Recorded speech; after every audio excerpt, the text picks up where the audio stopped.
Binotto explique pourquoi Ferrari a refusé de laisser passer Leclerc par rapport à Sainz.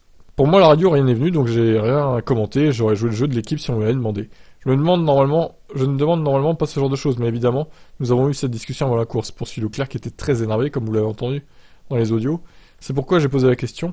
Pour une raison quelconque, nous avons changé d'avis à ce sujet. Je ne connais pas encore la raison. J'espère que nous serons assez rapides à Abu Dhabi pour obtenir cette deuxième place. J'espère juste qu'il ne nous manquera pas cette deuxième place pour 3 points ou quelque chose comme ça. Binotto. Échanger les deux voitures dans la ligne droite était certainement délicat car Charles avait Fernando et Max juste derrière. Donc ça aurait certainement pu être délicat et en quelque sorte dangereux. Mais plus que ça, nous savions que nous faisions l'objet d'une enquête pour ce qui s'était passé derrière la safety car avec Tsunoda. Nous avons été blanchis par le contrôle de course, sur le coup. Donc nous étions assez, disons, à l'aise. Mais sans avoir de conclusion ferme à ce sujet, ça aurait été trop risqué. Une pénalité de 5 secondes, par exemple, signifierait que Carlos aurait perdu plus d'une position.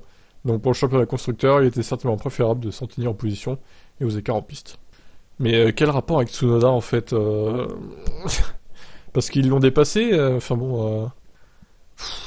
c'est une fausse excuse, ça encore, désolé, mais bon. Après, je veux bien croire que oui, ils avaient peur que Alonso et Verstappen le passent. Sainz, au cas où. Ce qui aurait pu être risqué, mais bon.